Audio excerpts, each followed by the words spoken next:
Hi, this is Yamiel with another video on marketing. So this video is can be used for any industry, but I am going to be providing examples, actual examples of that can be used for the catering industry. However, almost everything can be used for any industry, so I hope you enjoy the video. Okay, so if you are interested in using email marketing the right way, you definitely want to take a pen and paper because I am going to be giving out a lot of little things, little tricks that I use to make sure number one, that the emails land in the inbox and not in the spam folder. And number two, that it doesn't feel icky and weird, right? So I'm going to give you some real good tidbits that if you're ever interested in email marketing, you can take them and run with it. Okay, step number one, let's talk about domains. So, true or false? Should you use an email from your domain? Like if your website is corporatecaterers.com, should you use info@corporatecaterers.com? And the answer is negative. You should never use an email from your own domain. Okay, you need to buy other domains, and that's a very affordable thing. It's around $10. You can either use Namecheap or you can use GoDaddy. I use Namecheap, and I have a link down below. You can um, support the channel by using that link, but I don't care. Just use buy a domain. Okay, you should buy a domain that, for example, it can be outreach dash not that yeah dash your website.com. So for example, outreach dash corporatecaters.com, or you can do email dash corporatecaters.com or anything like that, or you can do a .net .info. Don't get crazy with the other ltds. I have done a lot of testing on this, and it many it's it they're they're not that much the ltds like dot food dot xyz dot cook dot whatever else. Many times they end up in the spam folder, so stay away from those. Just buy a domain that is similar to yours. If you want, you don't have to. um, you can say, outreach dot dash lunchexperts.com or .net or .info. Okay, any of those. .com, .net, .info. Okay, then you're going to need to have an email, either host that domain in like in a host that includes emails, or do it like where you get the domain. You can get the domain and get an email address. And and you can do that in Namecheap. You can do it in GoDaddy. I personally have my own servers, so I'm a reseller with smallorange.com. So I do it there, and it's super easy. Just create an email, which can be outreach at da da da, or email at anything like that. Okay, get three domains. Okay, so it's why, because if one of them gets blacklisted, too many people mark it as spam or something happens, goes wrong, too many emails, whatever, you can continue with the other two. Okay, you and also for the next step, which is testing, but this will be on the section number 2, not yet. But another thing that you want to do with these three domains, you need to warm them up. It's extremely important to warm them up. How do you warm them up? Some people say, yeah, send yourself an email or send an email to somebody else and have them reply, and and that sort of thing. I use systems, so we use a system that actually does all of that for us, and they start with 5 emails a day, and then it increases, little by little, and it also has like metrics that tells me, okay, this domain is good, this domain is going to the spam, it's a 50-50. So it kind of, I can see the numbers before the campaign actually starts. um, I recommend bottom 2 weeks. Definitely needs more than 2 weeks, but bottom 2 weeks. Optimal would be a month. of doing the warming of the domain, the warming up of the domain, so that it lands in the right boxes. It doesn't land in the spam folder. It has trust, it has history. Okay, so that's step number one. Step number two is compiling a list of prospects. Okay, we have a couple of systems that we use to collect information. So, for example, we have a client in Atlanta, and they want to get more lunches, more corporate things, more of that thing. So, what we did is that we're looking at the industries that usually have, like, warehouses, factories, like companies that have a significant amount of people, and then we're emailing them, and all we do is let them know, hey, hungry. So, do you have events? So we do, and on the next step we're going to explain how we write the emails. But we just send like 3 different emails to them, and based on whatever wins, but we'll talk about it later.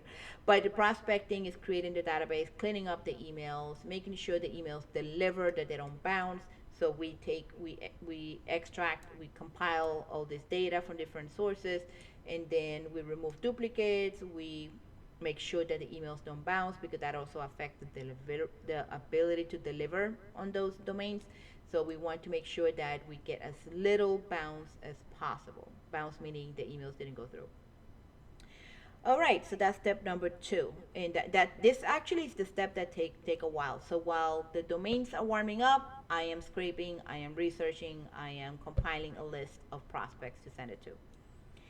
Step number three is the actual email campaign. So what I do A/B testing. So I create 3 emails, and I like to keep it short, because the first email, definitely keep it short. And it's either a question that I want them to answer. For example, if they're looking at venues, they want to do more social things, and they're looking for the venues that don't have inside catering, for example. So I compile a list of venues within XYZ area, the different cities around them, and then I will send them an email asking them, do you allow in outside catering? And they'll respond, hopefully they respond. Some of them won't, but those that respond, yes or no, and then you can, do that. Now, by the way, the email account, because I use 3, what I do is that I have it that any responses are sent to the client. So whatever the response is, the client is going to get that in the whatever inbox, either an exclusive inbox for that, or their own, if it's an owner operator, just their own inbox, they will get the responses, so they'll be able to respond and correspond with the people. So if they say no, we don't allow it, okay, thank you, have a nice day. If they do allow it, then you can say, oh, okay, how can I, do you have a list that, and then find out more so that you can get on that list. But then it's also in your mind, you also know, so I can, to your website, you want to have a page dedicated to catering at that place, at that location, and that way you can help rank that page and whatnot, the website. But that's for SEO. But anyway, so what I do is that I create 3 different emails with variation of what I want to say, just to see, especially the title, the subject, because the subject is the first thing they see in the first sentence. Most inboxes will show you the first sentence. So I play around with that. I'll do 3 different versions to see which one gets the most clicks. Out of that, I do a small test. Out of that, if I find a winner, then I don't send the other ones. I just keep sending that email template and I divide it up within the 3 domains. So, that way I don't send out more than 100 a day. I'm very conservative because I like to keep domains as good as long as possible. Some domains that I have are being good for years. Some of them, they go out within 1 or 2 weeks because I sent an email that unfortunately triggered something. So you just never know until it happens. So that's why I always have 3. Another option is to have a follow-up sequence. So let's say they get an email today, then get an email in 2 days, then another in 3, because sometimes people don't open the email right away. Okay. So, they may see the email, I'll get to it later, or I don't care. And then when you follow up, it shows that you're a real person, that you're not just a robot trying to scam them or something. So, so that's, that's another thing that it's an add-on. I think it's a very good add-on. It's something that doesn't need to be, but it gives you a better percentage at the end of, opens and replies. Another thing with that is that, in the catering industry, there's two different types of emails. So there, or customers. So there's the social, and then there's the corporate. So the corporate to me is more like the, the bread and butter of many of my clients. So the meetings are 10 people, 10 to 20 people type of deal. 5 to 10 people. Depends on the client, but it's basically those lunches that you have a menu. For example, that you already kind of, you can customize, but it's kind of okay. So you can have the pasta, the chicken pasta, and a soda, or dessert, and da da da, and that sort of thing. So what I recommend to do, for example, is that we'll create, like, okay, so it's an email address. Hey, do you guys order? Do you guys have meetings where you need, a catering, like a drop? These are drops, just to drop some quality food. Um, Click here to request to get your menu.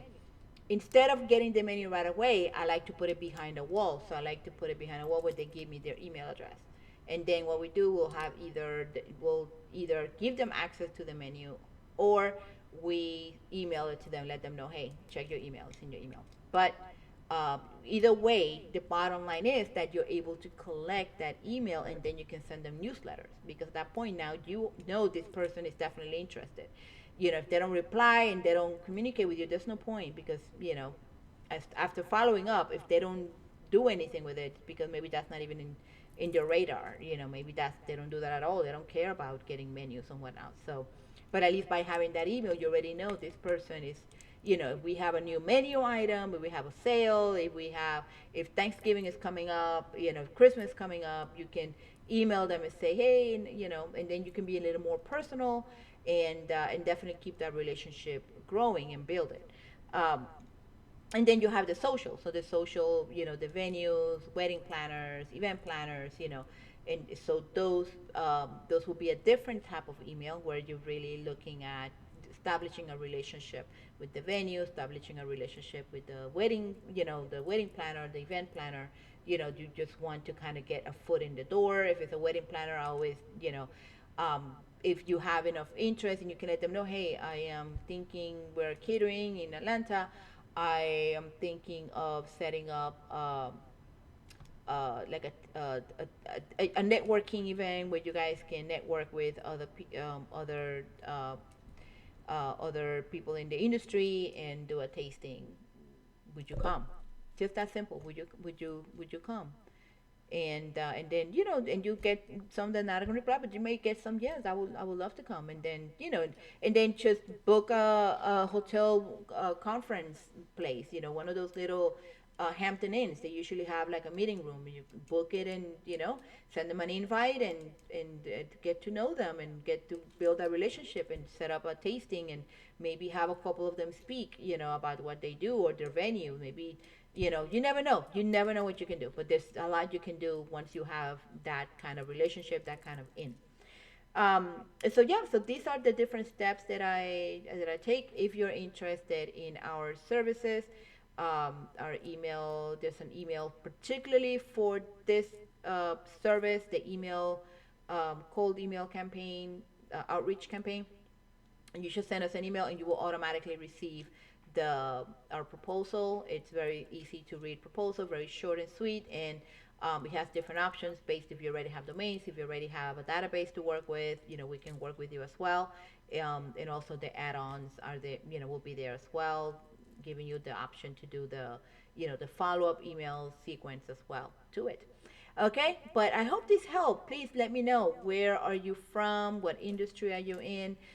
If this is helpful, please like, subscribe to this channel, because there's always more content coming through, explaining how you can do certain things. If you take it, this advice, please let me know how it went. Let me know if you learned anything new, if you've been doing this for a while. I know I'm not, the only person out there, and that's doing this kind of work. And I thank you so much for watching this video, and I hope to see you on the next one. Bye.